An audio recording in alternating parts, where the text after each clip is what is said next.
Hi, and welcome to our last class, week 15 for an International Cuisine. My apologies for not having the live Zoom class this week. Situation changed. I had a chef lined up, but circumstances occurred that we couldn't be present. So I'm just going to do this brief summary of the class. And I've got a couple things to cover and some of your comments from the different chefs that we've had join us. And also I'm going to issue you a challenge at the end of this brief discussion. So here goes. The main purpose of this course, Cultural Cuisine, no doubt we've learned some ideas and cooking techniques, but I think the fundamental issue, the undertone of the course was to help us understand different cultures. And we looked at the factors and things that influence a culture. In class, we debated whether you had to be from the region. So to cook what we would consider perhaps authentic cuisine from a region, do you have to be from that region? So for example, only somebody from China could cook Chinese food here in Canada. Or was it about the ingredients from that origin or that region? So for example, if you want to cook Greek food, do you have to really use Greek olive oil, or could you substitute something and it would still be acceptable? Or was it about the technique or some special equipment? So making naans, do you need to have a tandoor oven, or could you make naans in some other way or using some other equipment? Or do we have to acknowledge the history or the background, how the cuisine evolved? So the example in class we talked about was soul food. If you're going to celebrate soul food and talk about the soul food as a type of cuisine and be interested in it and appreciate it, are you also obligated to also understand its origins and where it came from, in that case, slavery? And you also have to understand, so if the way to understand is to go there. So you have to actually have to travel to the location.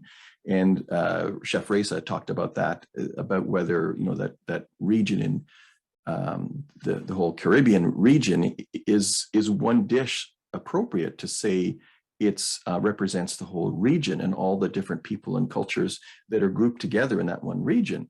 So you have to go to Cuba or Trinidad or the Bahamas to actually understand the food. So which is it? How does that work? So that's the things we I hope we circled around and we discussed in class. So I just wanted to reflect quickly on what each chef, I think, on a one level contributed to our discussion, and then maybe some feedback that I received from each of you. So if I look at that screen share right here, and I look at what Chef Reza did, she came in and talked about her roots being from Trinidad, originally born in Canada, but she really identifies as a person from Trinidad. But she was very cautious and talked about that the understanding that all food from that region is not the same. And we saw that video of Jamie Oliver talking about cultural appropriation, and we have to be careful. And that definition would be if somebody takes a custom or adopts a custom or practice or food from another people and uses it for their own good. And usually it's a more dominant people and they do it for gain. So in the case of maybe that Jamie Oliver example, he was using it to add some cachet and some class perhaps to marketing value to his product, even though by what we saw in the video, it was not authentic and it in some ways offended people. So she was cautious of that or cognizant of that. And Fernando in his comments said, I didn't know that salted cod was very popular in Jamaica. In Brazil, salted cod is very popular too. And just like your culture, we inherited the popularity of cod from Portugal and Spain. So again, we have to understand that it's okay to share things, to have impact from different regions. But we still have to recognize that a region is going to have some ownership of things, and we have to be careful that we don't appropriate them. We could talk about product origin like Parma ham and different things like that, Swiss cheese. Are we allowed to say that we make cheese in Canada? It's got holes in it, so therefore it's Swiss cheese. Well, it didn't come from Switzerland. It's a Swiss style cheese, but is it appropriate to call it Swiss cheese? So that discussion focused there. Chef Constantinos, what I found amusing from his conversation was the fact that it was kind of a time warp when he came here a few years ago from Greece and having been a chef in Greece. He was surprised with the authentic Greek restaurants here. We're kind of in a time warp. Those people here in Canada maybe came over in the 80s or something and were cooking their knowledge, their skills of Greek food when they came over. So the clock sort of stopped for them and they've been cooking the same way. So when he came over and tried Greek restaurants, he called his friends, other chefs, he said, and said, this is funny because they're cooking the way, you know, our previous generations did.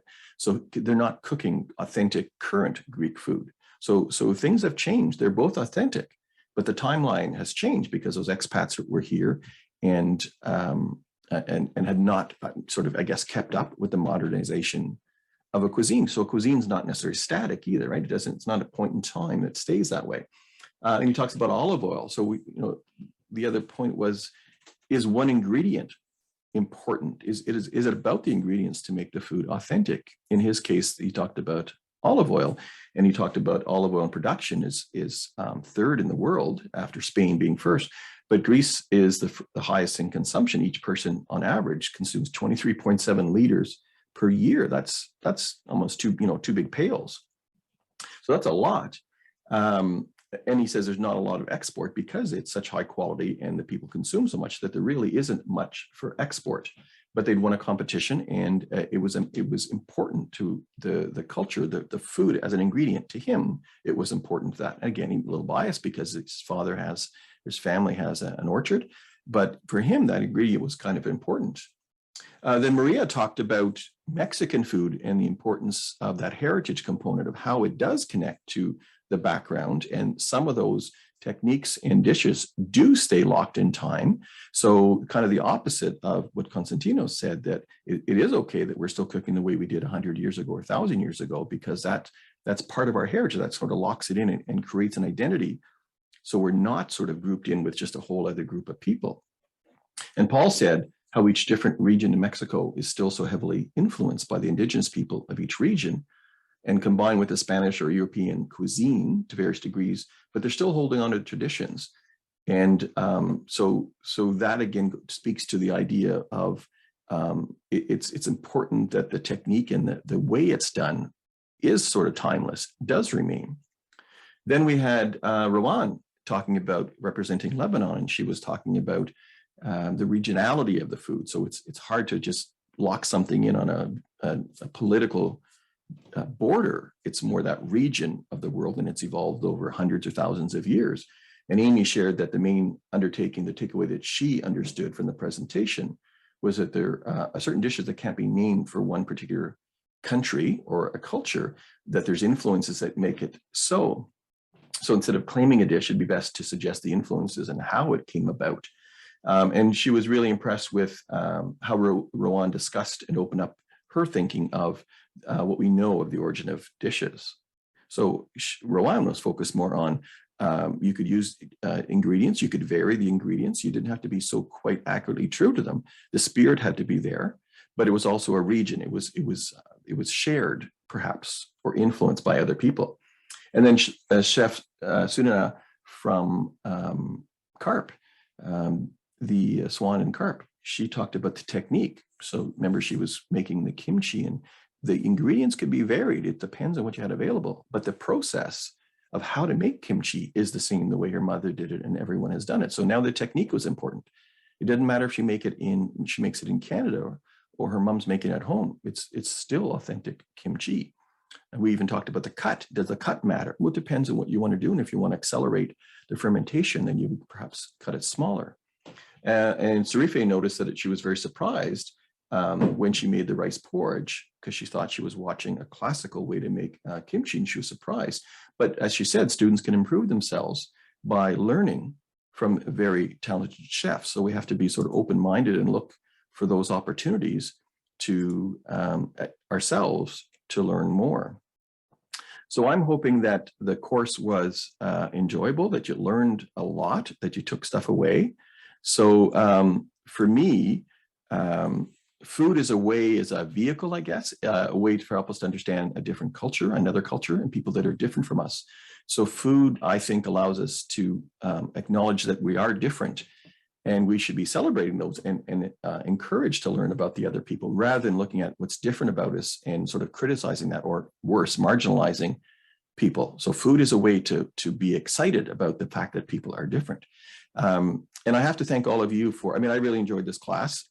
Always never ideal, perhaps, with some of these things, those cooking techniques and the smells and tastes, not having them in a class live face-to-face. But I want to thank all of you for contributing to the class and also sharing your own perspective and from your own, the culture you identify with and some of the way you grew up with the foods that you ate. So that was important to me. I learned from you as well. So the chef that I had planned having here this week, we had a conversation, and again, unfortunately, he could not join us. But I asked him, sort of what we're doing, sort of the summary of what we just talked about, and asked for his perspective. And his view was, he said, if we believe that there's only one way to learn to embrace the food of another, you're going to be missing something. So we have to look for openings. So is it best to travel to an area and sort of immerse yourself in the culture, live there for a month and learn? Absolutely, that would be wonderful, but that's not always practical.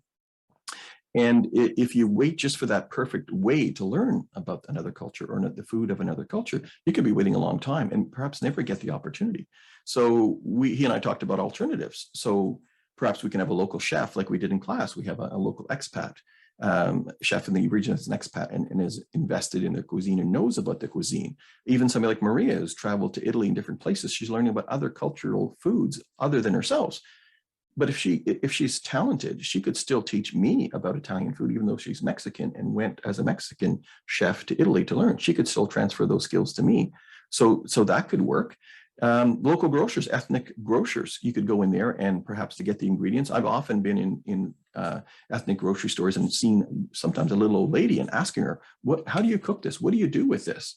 And they're usually very excited to tell and share what's going on.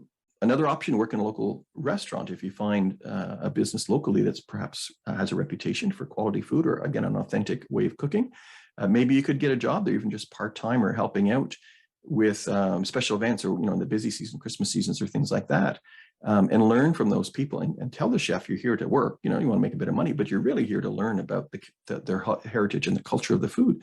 People are pretty excited about that. I'm very proud of that. So that's a good lead in to get into a new place, perhaps, again, as a part-time job. The chef I was just talking about, Michel, talking about he wants to go to Italy and he's trying, but with the travel issues, there's some limitations there. So in the meantime, what's he doing? He's going to have some Zoom calls with people in Italy. So he's found through a network of friends, some people in Italy that he doesn't know, and he's going to set up a Zoom call, about an hour a week, he plans, and just to communicate, just to have some discussion with them. So imagine when he finally gets to go to Italy, say in a year from now, imagine how much more meaningful his experience, his travel will be when he gets there. Because now he's going to have, first, maybe some connections, but he's going to have an understanding of the language and more, probably the discussions they have are going to be centered around the region and food ingredients and things like that. So he's going to be much more prepared. And therefore, his experience, his travel is going to be so much richer than if he just went, with blinders on, just said, I'll figure it out when I get there. So he's not waiting. He's looking for opportunities now. And his recommendation to you, to all of us, was if you wait for the ideal situation, you may never get the chance to learn about that other culture or to expand your repertoire or to appreciate other people and their food and their culture. So it's important to look for those opportunities as they arise. So the last thing to close, I'm going to issue you a challenge. So there's no mark for this. You don't have to submit it. And if you're too busy, not a problem. But I think from the experience we had in class with the chefs we had visit, I'm thinking there's got to be one of them that intrigued you and the food intrigued you. Maybe you want to make kimchi. Maybe you want to use that spice mix, the signature spice mix that Reza gave us. Whatever you want to do, I'm suggesting, or I'm making a challenge within the next 2 weeks. Think about the chefs we met in class. Act on your interest. Perhaps there's something that they made that interests you. Make a dish. Try out something you've learned or investigate it. Try out a new skill, a technique, an ingredient, a different spice, and then share your knowledge. Share it with your friends and family. I mean, obviously cook for somebody, but also post it on Instagram and tag me on it so I can see and keep up with you. These chefs that will visit us now, they're now part of your network. And that's one thing in your career you're going to do is continue to expand people. And it's amazing in my career how I travel different countries, different places, and I would meet people through the chef network. It's a pretty small network and people know each other. And it's a good way to find opportunities in jobs, but also to find like-minded people. So Konstantinos is looking for staff. So if you're looking for a full-time job, potentially there's something there at the Brook Street Hotel. Rowan, Reza, Maria, they all do events, cultural events or music festivals. So maybe reach out to them, contact them, and just tell them who you are and remind them that you're in our class, in our class, and you really appreciated what the contribution they made to your learning. And you'd really like the opportunity if they needed a hand for a couple of festivals in the summer that you'd be interested in helping out. And just be honest, the reason you want to do it is, yeah, I want to make a bit of money, but I want to do something different, but I want to learn about a cooking technique. Are you going to be doing something different, authentic mole? Are we going to making, 200 liters of it? I'd like to be part of that. So let them know who you are, and maybe there's an opportunity right in front of you. So you don't have to actually have to travel to Mexico right away. You can learn a lot of this, and then imagine how prepared you will be when you finally do get to go to Mexico. So I'd like you to keep in touch. 2 ways that I'm thinking you can do that is I'm expanding, I guess, doing something a little different with my personal time. So as we've learned in business class and things like that, I've designed a logo professionally. I did an outline and hired a professional to do this for me. So that's my new venture, sort of leaning into my future opportunities. So that's my business, makingstonесoup.com. And there is, I'm using Shopify. So I do have a website right now. It's still closed. You can sign up for the newsletter. So it's makingstonесoup.com. And then I'll have that up with, as we did in Shopify, maybe some products and lessons and things embedded in there. Also on Instagram. So this was a couple of days ago. I was on the weekend, I was making some charcoal. My brother has a sugar bush. I was out cutting some maple up and splitting it and making charcoal, because I usually use about 4 or 5 bags like that of charcoal over the summer. I really believe charcoal is an ingredient. And if you think about that, you're cooking something over a fire, and certainly the spices and flavorings that you add to it. But imagine the flame, the flavor that's coming off the charcoal, or the drippings that are going on the charcoal and then creating smoke, how that contributes to the taste. So charcoal is actually an ingredient if you think of it that way. Because if you want to do the opposite and put something on that doesn't taste good, like a piece of an old tire, and you're going to burn an old tire to cook on. Old tires make great flames. They burn very hot. But imagine the taste that's going to add to your food. You would never do that. So why wouldn't you use something that's going to impart or add a flavor perspective to, or increase the value of your food? Or again, I think charcoal is an ingredient. So that's why I started making my own. I have a YouTube channel as well. So I'm just getting videos ready to upload, and I'm going to have some lessons on there and different things for the general public. Not so much for you. You guys could do your own channel, but perhaps this will help you, or maybe inspire you to do something on your own. I'm going to be actively using Rowan, the same people that came to class, and Reza, for information on how they did certain things in package and how successful their teaching in schools are. I can learn from them, and I'm going to incorporate that into my plan for my go forward business for myself.